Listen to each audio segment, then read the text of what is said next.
Hello and welcome to Fiber Trek. My name is Sarah. Welcome. You are most welcome to this creative space here in the North Woods of Maine. I'm looking forward to catching you up on a couple cooking adventures, a finished quilt project, some hand stitching, and I will be talking about my knitting.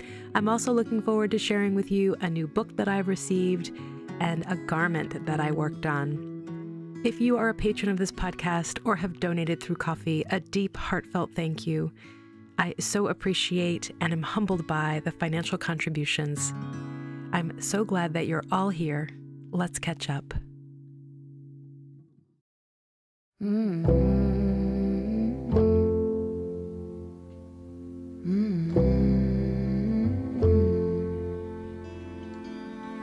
Where is the line between dreaming and feeling blue? It's 4 o'clock in the evening. I haven't left my room, but the truth is, if I'm honest, I feel stuck here in the middle. Am I one of those crazy people? Should I stay here or should I let go?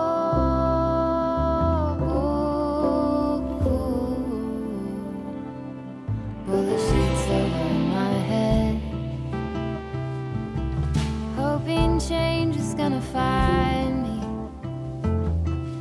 You don't have to remind me I'm doing nothing at all. I'm ruminating on a blank wall, but I feel stuck here in the middle. This project was a bit of a fail for me. I attempted to sew the Acadia ship dress by Andrea Hungerford. This was a digital pattern I found in By Hand Cereal, and I used an old tablecloth and some muslin dyed, indigo muslin dyed fabric to work up a muslin for fitting. I'm so glad that I did, because it doesn't fit, and it's a bit of a conundrum on how to make it fit for my brain, my sewing brain. I'm not a seamstress, I'm not a couture sewer. If you've been with me, I pretty much live in the Anne Carolyn Smocks by Ellen Mason, and a tunic hack that I did from a Sonia Phillips pattern. They don't require a lot of fitting, or at least for my form. So when I put this on, there was a lot of finagling I needed to do to get it to a position that I thought worked with my body proportions. And a lot of that had to do with, there was a lot of extra fabric in the bust area. So the darts that I put in on the sides were actually way down on my waist instead of being up closer to my bust line.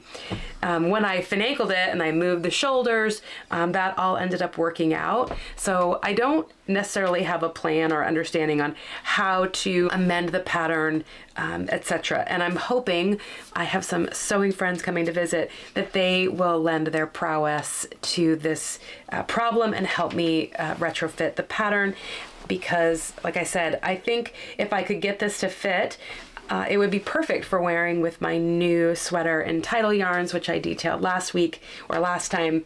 And yeah, I just think the shape is correct for wearing cropped sweaters, and it would be really beautiful in a linen, or, you know, even maybe a nice brushed flannel for something cozy to wear around in the fall.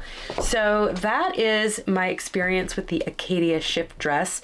The instructions were pretty straightforward. There's not that many pieces, and you know, I had enough skill sets to assemble it, but I do not have the skill set to read my sewing and make amends for that. So yeah, so we're gonna put this on hold and see if my friends can help me out. I did purchase a couple different patterns from Sew Liberated and Sew House 7 to work on and think about, and hope that I can understand the fit better. I do know that Sew Liberated offers some online classes, which I might invest in. Right now, I wanted something just quick and easy that didn't require a lot of finagling. I thought this dress might be it.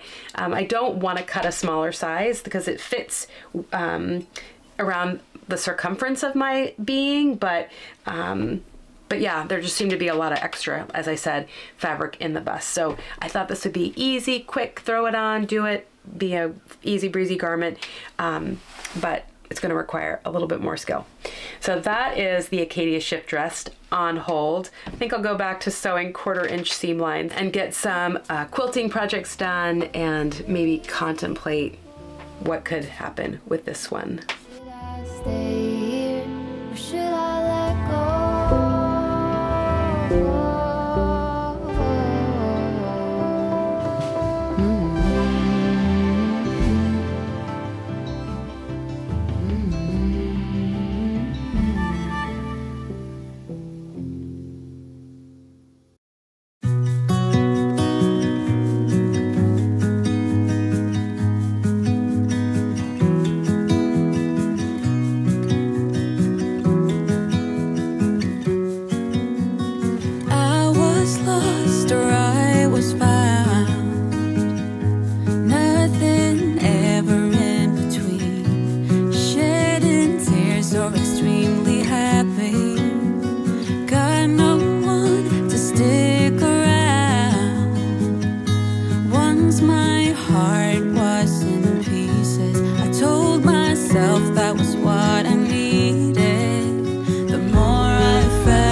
Portion of the episode, I wanted to just update you on some of the quilting and other sewing projects that I've been working on over my vacation week.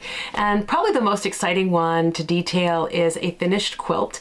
I have been working on this quilt for 2 years, so if you've been with me for a while, you'll recognize it.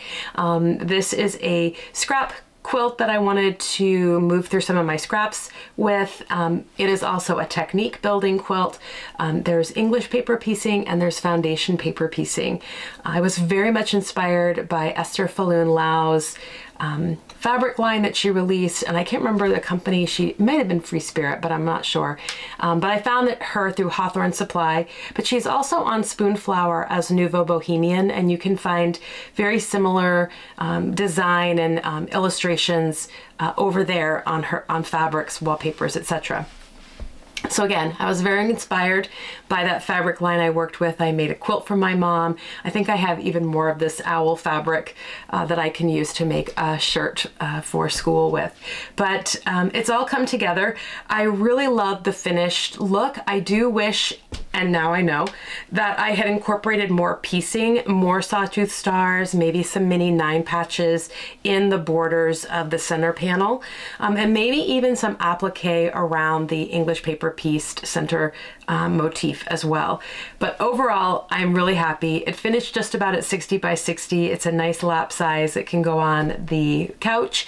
I'm still delighting in seeing the scrap string blocks and being reminded of a lot of different projects, different fabrics, and I just find it super delightful to see those fabrics, remember how much I love them, working with them, and have them with me even if they've gone on to other people and to other, as gifts or presents. So I'm really happy with that being done, that those scraps moved out of my stash, and that feels really good. Now, the other quilt that I put a lot of mileage behind is the Star Pop quilt. This is for my nephew. It is made up of a variety of these types of blocks, and all of the fabrics are fishing themed. So I don't have a huge love for this quilt. I know Cameron is going to cherish it and love it like he does everything I give to him. He's so appreciative and so grateful, which is really rewarding. And but I do know he's matured, he's getting older, and so while I know he'll love this quilt, it has kind of shifted in my personal aesthetic. I'm not really sure how what the outcome is going to be. The fabrics aren't as appealing to me as the overall idea was when I initially bought it. Maybe, I think it was 2 years ago. So I am looking forward, I think I've mentioned, to doing a quilt for him out of homespun, which is a little bit more neutral and kind of old time and primitive. But again, I will finish this. I got, as I said, a lot of mileage behind it, and yeah, I'm committed. So that was another focus of the craft room this vacation week. And finally, for sewing projects, as you saw me working on, was the Firefly tote. This is a pattern by Noodlehead. She's got a website with a lot of different bag styles and accessories for making bags. And I have made a number of these, and I've made another one of hers. So I really enjoy her patterns. They're very clear. I like the styling. This one is the tote size of the Firefly. She also has a project size. And I used a cyanotype that I did on muslin. This is just an unbleached muslin fabric. And this is waxed canvas that I got from Big Duck Canvas. So this is the bag. I just have the outside done. I have not finished the lining. There is also a flip up drawstring portion that's done in fabric to kind of even give you a little bit more space in the bag. I need to do that.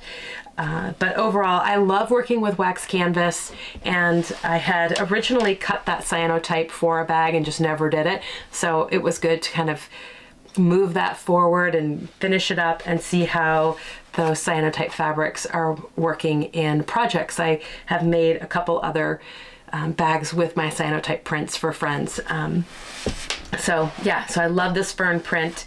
And again, I just need to do the lining and a few bits and pieces, and that too will be done. So really happy to be moving some of this stuff out. I focused a lot on, like I said, Cameron's quilt. I have been thinking a little bit about another quilt that I might like to work on. You might remember if you've been with me, the Quilt Alchemy book that I purchased, very inspired by natural dyeing, but I also have this pre-cut pack of solids, and I've got some unbleached muslin, and I'm thinking about, just playing around with some of the patterns from that book, using this to kind of get the same feel and style and aesthetic as the natural dyed fabrics that she has.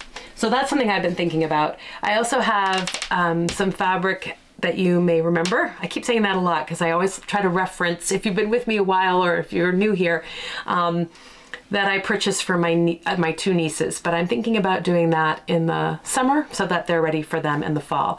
So once I clear Cameron's quilt, I will be looking for another quilt to work on and piece and going into the stash. So that feels, again, just a nice sense of accomplishment to kind of rest in that and get a little bit of that dreaming phase about, ooh, what could I do next? What do I want to work on next?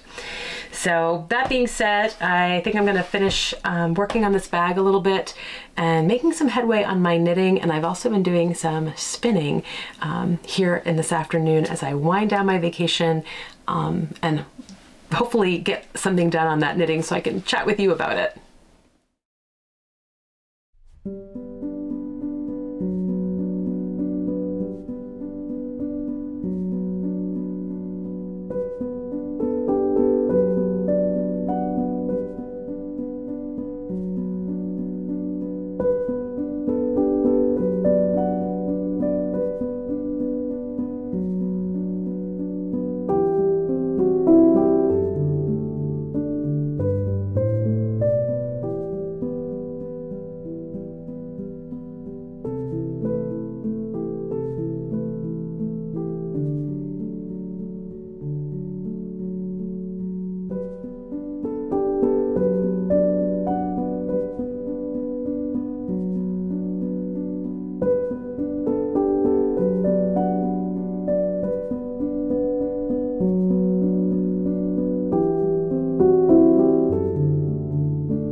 Cozy Publishing does it again with a beautiful book by Ronya Hakalito called Lakeside Stitches.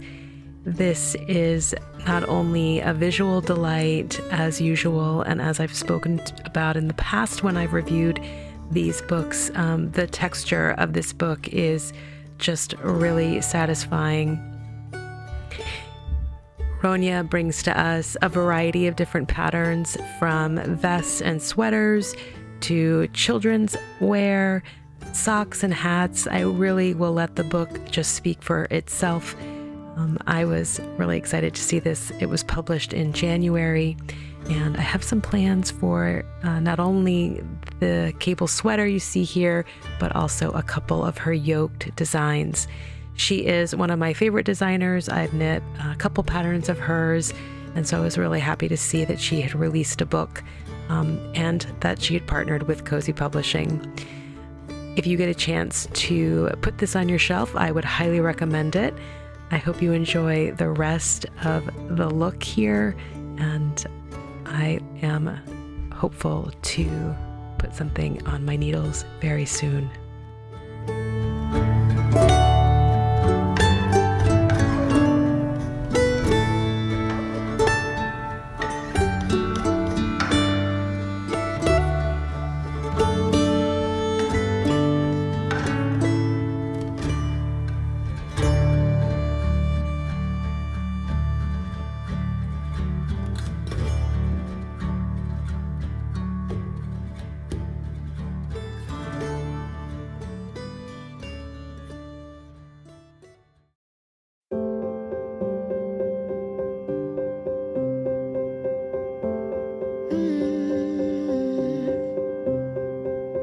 I will get close to your heartache if you want to open your door.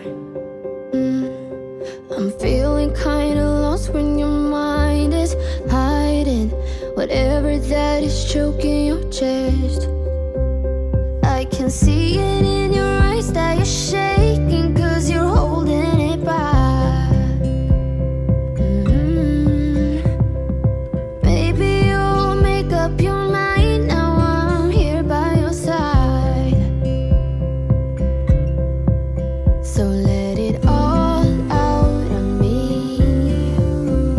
Let it all out of me.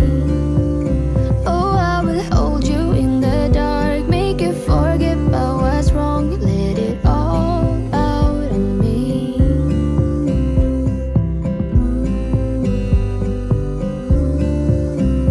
Let it all out of me.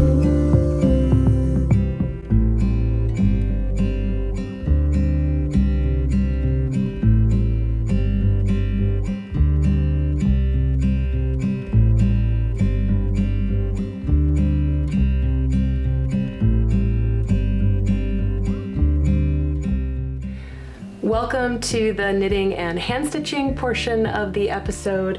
I'm looking forward to updating you on what's been happening with my sweater projects as well as my sewing kit. Before I get started, I just want to extend my deep gratitude for those that contribute financially to the production of this vlog. There is a vast amount of time that goes into editing, filming, uploading, researching, all of the different projects that I do and people that I meet. So thank you so much for adding value and encouraging and also humbling myself through this process.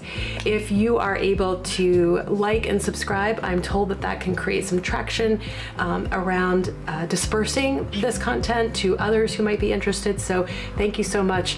And I'm also very grateful for those that choose to leave comments. I have not had a chance to catch up, but I do read all of them.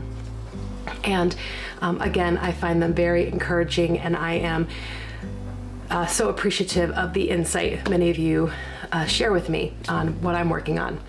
Let's talk about the hand stitching project. I have been working on this sewing kit. You might have heard me reference it as a marshma.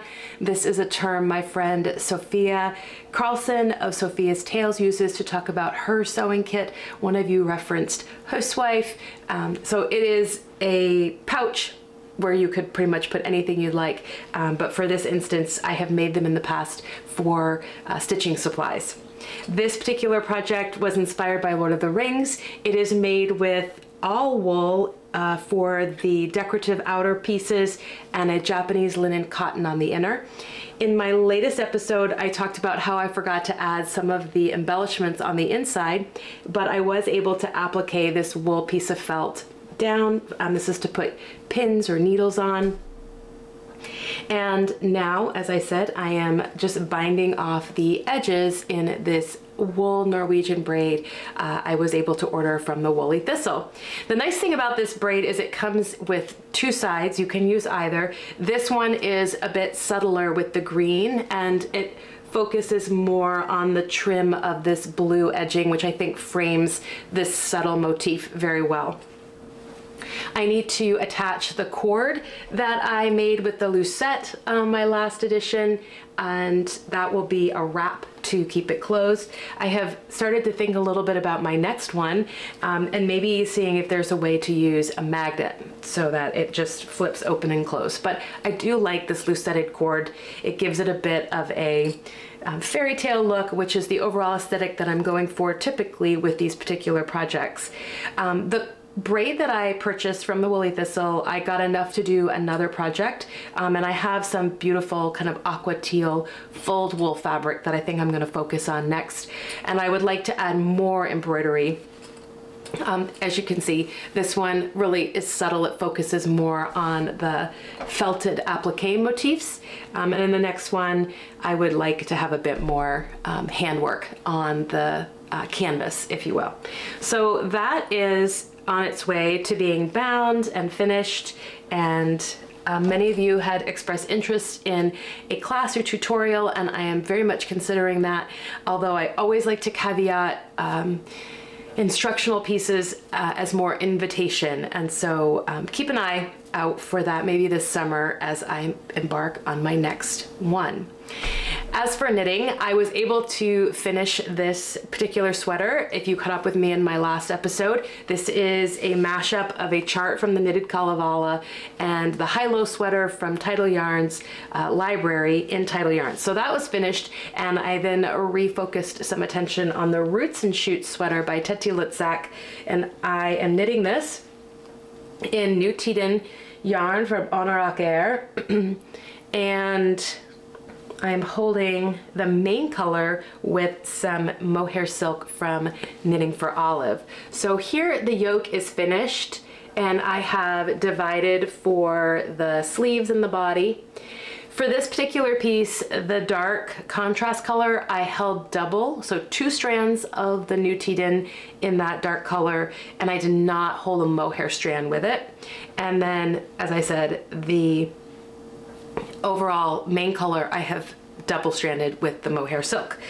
This is knitted top down. I had referenced before that I was concerned about the neckline, and I read ahead and read further into the pattern, and she does work a fix for that. So so that is taken care of and explained in the pattern in one particular way. So we'll see if I decide to go with that. I've tried it on and it's going to fit. I'm really happy about that as always.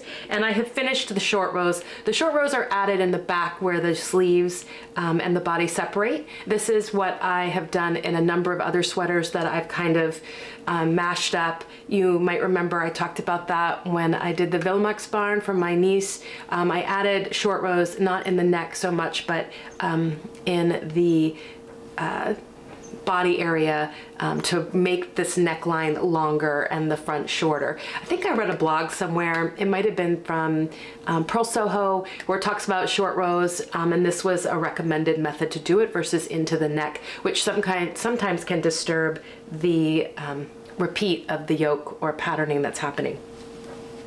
So I'm motoring along. The breaking of the contrast color has really enabled this project to become easier because I'm not managing 3 cakes of unspun yarn. This is the main color that I am working with. I don't remember the name.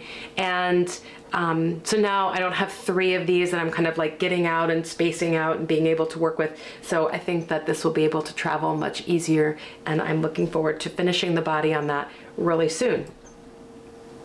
So that is the Roots and Shoots by Tote Litzak, and I am knitting that on a US 6, which I think I went up multiple needle sizes, and I think I'm knitting the 3rd size, which I think is going to come out somewhere around a 42, which includes the Positive Ease. Now, the Yell by Marie Wallin I've also been working on.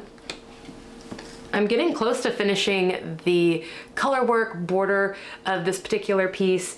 I noticed in the latest choices for color work that Marie references a number of colors that she's already used. This is a rather thick band of color work, and so I am working on that to kind of mimic her thought to make sure things are tying in together and the eye is being carried up the piece. Because she is really a genius of working with color and balance, and so I do want to lean into that skill and the work that's already been done in the pattern. So I have gone on from the Storm and Yellow Ochre and the Tundra and the Camel. I am now working with Camel and Ruby, and I need to make some decisions about what this center stripe color work is going to be. In the pattern, she goes back to her Blue Love It and Burnt Ochre, which would be this section or this color. But I'm thinking of heading back and maybe referencing this copper color and the Storm. I'm hesitant to use green because I really don't want the green and the red to come together, because sometimes I feel like that is too much of a reference to holiday. But we'll see, maybe the green is just what I need. I've been considering keeping the center color rich and maybe going to an Atlantic blue, but that's a decision that I need to make today about where I want to go. But I like the Ruby and the Camel together, so again, we'll see what happens next. Oh, excellent, I'm losing a bunch of stitches here. There we go. So that is the Yell, and I continue to take great pleasure in knitting this. I find it absolutely delightful. The motifs are easy to learn. Being able to track my progress very easily. I am getting close to working on that main color work theme, which I'm hoping will be smooth and intuitive, and I will, thoroughly enjoy that. Sometimes these projects do take me a while. I am knitting this on a US 4. This is my 3rd Marie Wallin. I knit Lovage, I've knit Bressa, and this will be my Yell.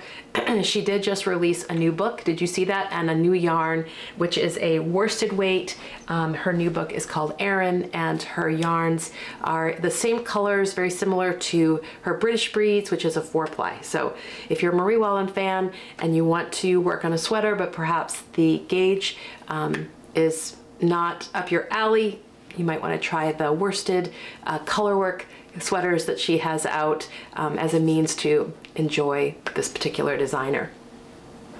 So that is the Yell. Now, I also have been working on Cameron's Hobbit Vest. This is a pattern by Lisa Chemry. I'm knitting this in a Harrisville design yarn called Flywheel, I believe. Last time I think I referenced it as Watershed, but that is incorrect. This is their sport weight version. I'm knitting this on a US 7, and I like the way that it is knitting up. The yarn is very plush. It has a lot of sponginess to it, so it kind of has that springiness. It feels very woolen spun, so that the fibers are opening up. So it's performing very well in this textured stitch. For this particular pattern, I went up a considerable number of needle sizes. I went to a US 7. This pattern is for ages, I think 0 to 3 months, up to 10 years. And my nephew Cameron is going to be 11, and his stature is a bit small at this point, so I just decided to knit the 10-year-old size on a larger needle in hopes that he'll grow into it, and then I can amend the length as I need to. I will be seeing him this week. He did want me to keep the pocket detail that is included in the pattern. You can do it with pockets or without, and so I've done that here. This is my first time really doing that technique. where you bind off and you add the pocket, you knit the pocket on. As you can see here that it is a flap behind and it will need to be stitched down. So that is Cameron's sweater on the go. I still have the Trondheim cowl that I'm working on in Cashmere People yarns. I haven't really put any time into that, but I think about it often.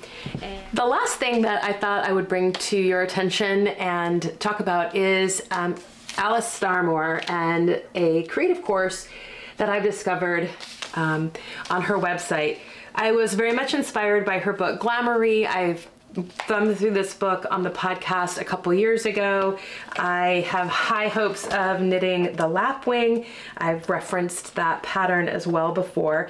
That particular pattern and this whole particular book has a lot of structural knits in it. She works a lot with felted knitwear, beads, different type of or different types of embellishments that are felted. And let's see if I can find lapwing very quickly.